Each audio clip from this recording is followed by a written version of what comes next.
Hello and welcome back to বাঙালির oxygen 2.0। আরও একবার তোমাদের প্রিয় ইউটিউব চ্যানেলে সকলকে স্বাগত জানাই। তো বন্ধুরা, আজকে 21শে ডিসেম্বর সংগঠিত হয়ে গেল কলকাতা পুলিশ কনস্টেবল 2025-এর এক্সাম।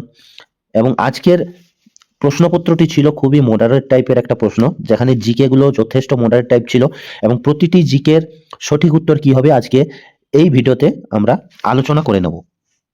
তো চলে আসলাম সেই প্রশ্নপত্রে। তোমরা জিকেতে কত পেলে কমেন্ট করে জানাবে ভিডিও শেষে।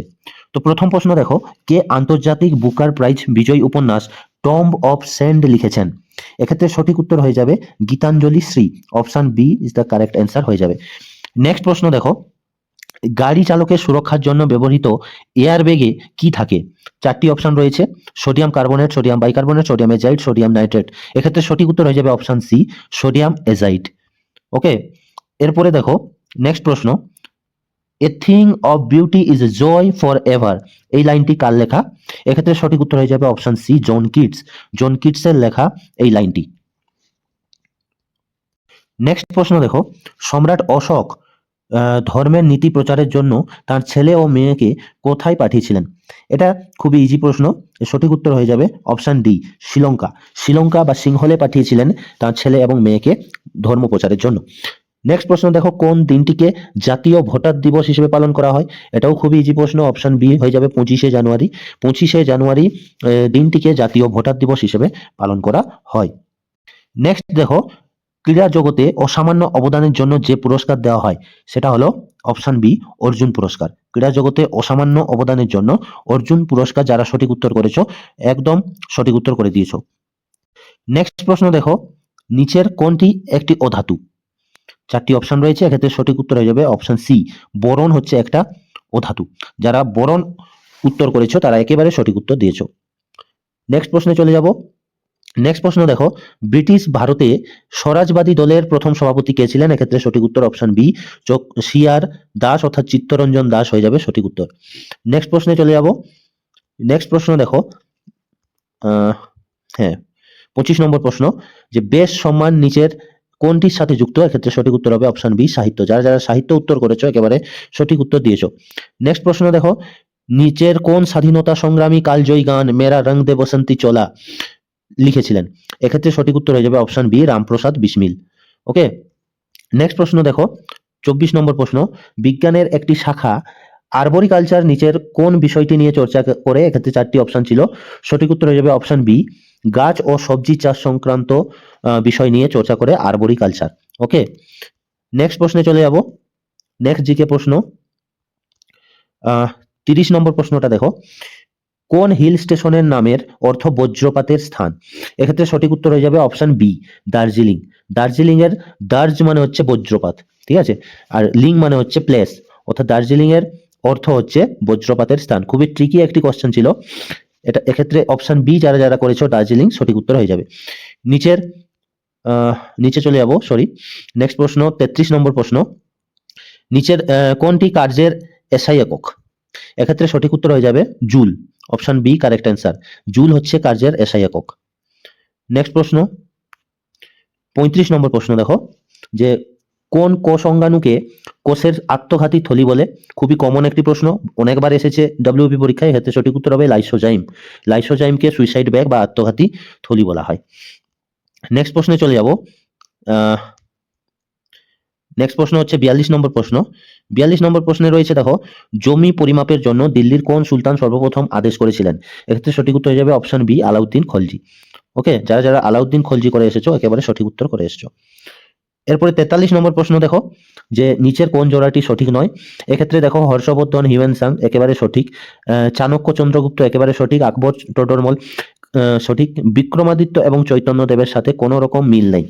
এক্ষেত্রে সঠিক উত্তর হয়ে যাবে অপশন বি, কারণ হিউয়েন সাং হর্ষবর্ধনের রাজত্বকালে ভারতে এসেছিলেন, টোডরমল আকবরের রাজস্ব মন্ত্রী ছিলেন, এবং চাণক্য বা কৌটিল্য কিন্তু চন্দ্রগুপ্তের সবাই ছিলেন।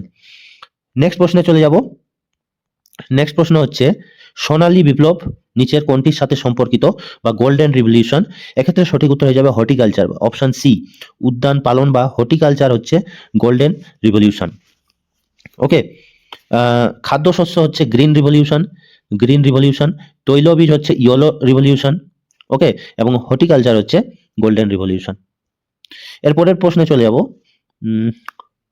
পরের প্রশ্ন হচ্ছে 48 নম্বর প্রশ্ন, খুবই ইম্পর্টেন্ট একটি প্রশ্ন এবং পরীক্ষায় এসেছিল কলকাতা পুলিশ পরীক্ষায়। নিচের কোনটি ভারতের বাজার নিয়ন্ত্রক সংস্থা বলা হয়? এক্ষেত্রে সঠিক উত্তর হয়ে যাবে অপশন ডি, সেবি। ওকে, সেবি হচ্ছে কারেক্ট অ্যান্সার, যেটা মার্কেট রেগুলেটর সংস্থা হিসেবে আমাদের দেশে কাজ করে। নেক্সট প্রশ্ন 52 নম্বর প্রশ্ন, যে স্বাধীন ভারতের প্রথম শিক্ষামন্ত্রী কে ছিলেন? এক্ষেত্রে সঠিক উত্তর অপশন বি, মৌলানা আবুল কালাম আজাদ। ইনি ছিলেন স্বাধীন ভারতের প্রথম শিক্ষামন্ত্রী। ক্লিয়ার। নেক্সট দেখো 49 নম্বর প্রশ্ন, যে ইন্টারন্যাশনাল রাইস রিসার্চ ইনস্টিটিউট কোন দেশে অবস্থিত? সঠিক উত্তর হয়ে যাবে অপশন ডি, ফিলিপাইন। ফিলিপাইনে ইন্টারন্যাশনাল রাইস রিসার্চ ইনস্টিটিউট অবস্থিত। নেক্সট প্রশ্ন যাব 54 নম্বর প্রশ্ন, মাজুলি দ্বীপ, এই মাজুলি নদী দ্বীপটা কোন রাজ্যে অবস্থিত? এক্ষেত্রে সঠিক উত্তর হয়ে যাবে অপশন ডি, আসাম। আসাম রাজ্যে কিন্তু মাজুলি দ্বীপটি অবস্থিত, যেটা ব্রহ্মপুত্র নদী দ্বারা তৈরি। নেক্সট প্রশ্নে চলে যাব। নেক্সট প্রশ্ন হচ্ছে 61 নম্বর প্রশ্ন, নিচে কোনটি মানব উন্নয়ন সূচক এর মাত্রা 9? ভালো করে প্রশ্নটা পড়বে। মানব উন্নয়ন সূচকের মাত্রা 9 নিচের কোনটি? দেখো, একটা ডিসেন্ট জীবনযাত্রার মান, এটা হচ্ছে মানব উন্নয়ন সূচক। একটা দীর্ঘ স্বাস্থ্যকর জীবন, এটাও মানব উন্নয়ন সূচক। জ্ঞান বা নলেজ, এটাও কিন্তু মানব উন্নয়ন সূচক। তো এক্ষেত্রে 9 বলেছে, এক্ষেত্রে 9 কোনটা হবে? সঠিক উত্তর হয়ে যাবে option C. Option C correct answer হয়ে যাবে। ব্যাংক এবং অন্যান্য আর্থিক প্রতিষ্ঠানের ব্যবহার, অপশন সি কারেক্ট অ্যান্সার হয়ে যাবে। যারা যারা অপশন সি করে এসেছো একেবারে সঠিক উত্তর করে এসেছো। নেক্সট প্রশ্ন দেখো 63 নম্বর প্রশ্ন, নিচের কোন সংক্ষিপ্ত নামটি খাদ্য নিরাপত্তার সাথে যুক্ত? ফুড সিকিউরিটির সাথে যুক্ত কোনটি? পাবলিক ডিস্ট্রিবিউশন সার্ভিস বা পিডিএস। ওকে, পিডিএস কারেক্ট অ্যান্সার হয়ে যাবে। নেক্সট প্রশ্নে চলে যাব। 65 নম্বর প্রশ্ন দেখো, নিউক্লিয়াসের বাইরে ডিএনএ কোথায় অবস্থিত? সঠিক উত্তর হয়ে যাবে অপশন এ, মাইটোকন্ড্রিয়া। মাইটোকন্ড্রিয়াতে কিন্তু ডিএনএ পাওয়া যায়। নেক্সট প্রশ্নে চলে যাব। নেক্সট প্রশ্ন কি 67 নম্বর প্রশ্ন, ভিট্রিয়াস হিউমার মানব শরীরের কোথায় পাওয়া যায়? এটা আশা করি সকলে ঠিক করে এসেছো। অপশন বি, চোখে। চোখে পাওয়া যায় ভিট্রিয়াস হিউমার বলে একটা অঙ্গ। এরপর দেখো নেক্সট প্রশ্ন 74 নম্বর প্রশ্ন, নিচের কোন যন্ত্রের দ্বারা বিদ্যুৎ প্রবাহ বা ইলেকট্রিক কারেন্ট পরিমাপ করা হয়? এক্ষেত্রে সঠিক উত্তর হয়ে যাবে অ্যামমিটার। অ্যামমিটারের দ্বারা কিন্তু বিদ্যুৎ প্রবাহ পরিমাপ করা হয়। নিচের শব্দগুলোর মধ্যে কোনটির সাথে বাকিদের মিল? এটা অনেকটা রিজনিং এর মধ্যে পড়ে যায়। এটা হর্স হয়ে যাবে সঠিক উত্তর, কারণ হর্স হচ্ছে গৃহপালিত পশু, বাকিগুলো কিন্তু জঙ্গলে থাকে। নেক্সট প্রশ্ন, নিচের কোনটি ওপর তরলের বাষ্পীভবনের হার নির্ভর করে না বলেছে? তো এক্ষেত্রে সঠিক উত্তর হবে ভর বা মাস, এর উপর কিন্তু বাষ্পীভবনের হার নির্ভর করে না। নেক্সট প্রশ্ন, যে এক্স রশ্মি ব্যবহার করা হয় কিসের জন্য? 78 নম্বর প্রশ্ন, এক্স রশ্মি ব্যবহার করা হয় মূল্যবান পাথর ও রত্নের ত্রুটি নির্ধারণ করার জন্য। অপশন বি রাইট অ্যান্সার হয়ে যাবে। Option B correct answer. Next প্রশ্ন 79 নম্বর প্রশ্ন, কাকে ভারতীয় পারমাণবিক কর্মসূচির জনক বলে বিবেচনা করা হয়? এক্ষেত্রে সঠিক উত্তর হবে অপশন ডি, হোমি জাহাঙ্গীর ভাবা। ডক্টর হোমি জাহাঙ্গীর ভাবা, অপশন ডি কারেক্ট অ্যান্সার হয়ে যাবে। ইনাকে পারমাণবিক কর্মসূচির জনক বলা হয়ে থাকে। নেক্সট প্রশ্নে চলে যাব, নিচের কোনটি সম্ভাব্য গ্রিন হাউস গ্যাস নয়? ভালো করে দেখবে প্রশ্নগুলো, গ্রিন হাউস গ্যাস নয়। এক্ষেত্রে সঠিক উত্তর হয়ে যাবে hydrogen sulphide. Hydrogen sulphide green house gas নয়। এরপর প্রশ্নে চলে যাচ্ছি 81 নম্বর প্রশ্ন, পলিটি থেকে কোশ্চেন দিয়েছে, নিচের কোন কমিটির সুপারিশে নাগরিকদের প্রাথমিক কর্তব্য অর্থাৎ ফান্ডামেন্টাল ডিউটিজ অফ সিটিজেন ভারতীয় সংবিধানে যুক্ত হয়েছিল? এক্ষেত্রে সঠিক উত্তর হয়ে যাবে option A, Swaran Singh committee. Option A, Swaran Singh কমিটির সুপারিশেই কিন্তু এই ফান্ডামেন্টাল ডিউটিজ গুলো যুক্ত হয়েছিল। এরপরের প্রশ্নে চলে যাচ্ছি। পরের প্রশ্ন হচ্ছে যে বজ্রপাতের সময় নিচের কোন গ্যাসটি উৎপন্ন হয়? বজ্রপাতের সময় নিচের কোন গ্যাসটি উৎপন্ন হয়? এক্ষেত্রে হয়ে যাবে nitric oxide. Option C correct answer. বজ্রপাতের সময় কিন্তু নাইট্রিক অক্সাইডটা উৎপন্ন হয়। ক্লিয়ার। এরপরের প্রশ্নে চলে যাচ্ছি 91 নম্বর প্রশ্ন। 91 নম্বর প্রশ্নে দেখো, ফাস্ট্যাগ শব্দটি কি বোঝায়? ফাস্ট্যাগ শব্দটি বোঝায় অপশন ডি, জাতীয় সড়কের টোল প্লাজায় ইলেকট্রনিক টোল সংগ্রহকে ফাস্ট্যাগ বলে। মানে ইলেকট্রনিক যে টোল সংগ্রহ করা হয় ওটাকেই ফাস্ট্যাগ বলা হয়।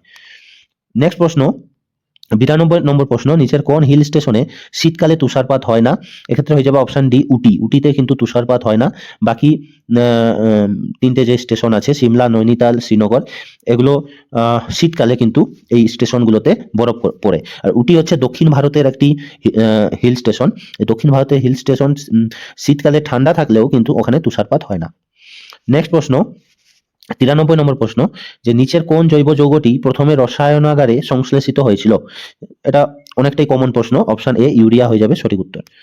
নেক্সট প্রশ্ন দেখো, ভারতীয় সংবিধানের কোন সংশোধনের মাধ্যমে ভারত বাংলাদেশের ছিটমহলগুলোকে 2015 সালে ভারতের মূল ভূখণ্ডের অধীনে এনেছে? এক্ষেত্রে সঠিক উত্তর হয়ে যাবে অপশন বি, 100তম সংবিধান সংশোধনের মাধ্যমে কিন্তু এটা করা হয়েছিল। নেক্সট প্রশ্ন দেখো, ডিনামাইটের আবিষ্কর্তা কে? সঠিক উত্তর হয়ে যাবে option B, Alfred Nobel. Alfred Nobel হচ্ছেন ডিনামাইটের আবিষ্কর্তা। নেক্সট প্রশ্নে চলে যাব, 97 নম্বর প্রশ্ন, যে নিচের কোনটি একটি ভেক্টর বাহিত রোগ? ভেক্টর বাহিত রোগ হচ্ছে স্লিপিং অফ সিকনেস, অর্থাৎ অপশন সি, ঘুমের অসুস্থতা। ঘুমের অসুস্থতা একটা ভেক্টর বাহিত রোগ। এক্ষেত্রে অপশন সি যারা করে এসেছো একেবারে সঠিক উত্তর করে এসেছো। নেক্সট প্রশ্নে চলে যাব, 98, নিচের কোন ভারতীয় রাজ্যের সাথে আন্তর্জাতিক সীমানা বা বর্ডার নেই? এক্ষেত্রে সঠিক উত্তর হয়ে যাবে অপশন ডি, ছত্তিশগড়। ছত্তিশগড় ভারতের একেবারে মাঝখানে রয়েছে। এই ছত্তিশগড়ের সাথে কোনো আন্তর্জাতিক অন্য কোনো দেশের সীমানা নেই। বাকি মেঘালয়, বিহার, ঝাড়খণ্ড এগুলোর সাথে কিন্তু আন্তর্জাতিক সীমানা রয়েছে। নেক্সট প্রশ্ন, নিচে চারটি শব্দের মধ্যে কোনটি কোনোভাবে তিনটি হচ্ছে সদৃশ আর একটি সদৃশ নয়, ওটা হচ্ছে কোনটা? এক্ষেত্রে অপশন বি বা আয়তন হয়ে যাবে কারেক্ট অ্যান্সার, বা ভলিউম। ভলিউম আর বাকি প্রস্থ এবং উচ্চতা, দৈর্ঘ্য এগুলো সব কিন্তু লেন্থের সাথে জড়িত। নেক্সট প্রশ্ন, 100তম প্রশ্ন, যে নিচের কোন ভারতীয় হাইকোর্ট সবচেয়ে পুরনো? অ্যাকচুয়ালি সবচেয়ে পুরনো হাইকোর্ট হচ্ছে কলকাতা। কলকাতা হাইকোর্ট হচ্ছে সব থেকে পুরনো, কিন্তু এখানে যেহেতু কলকাতা অপশন নেই, তো কলকাতার পরে কিন্তু এখানে হয়েছে বোম্বাই। এই বোম্বাই সঠিক উত্তর হয়ে যাবে। অপশন অনুযায়ী বোম্বেটা সঠিক উত্তর হয়ে যাবে। বোম্বে হচ্ছে সব থেকে পুরনো হাইকোর্ট। প্রথমে কলকাতা, তারপর বোম্বে, তারপর মাদ্রাজ, এইভাবে হাইকোর্টগুলো তৈরি হয়েছিল। তো এক্ষেত্রে বোম্বেটা কারেক্ট অ্যান্সার হয়ে যাবে। তো এই ছিল প্রতিটি জিকের সঠিক উত্তর। তোমরা কারা কারা কতগুলো সঠিক করলে কমেন্ট করে জানাবে, এবং ভিডিওটি ভালো লাগলে অবশ্যই বন্ধুদের সাথে শেয়ার করে দেবে। থ্যাংক ইউ সো মাচ, দেখা হবে পরবর্তী ভিডিওতে। ততক্ষণ ভালো থেকো, সুস্থ থেকো, জয় হিন্দ।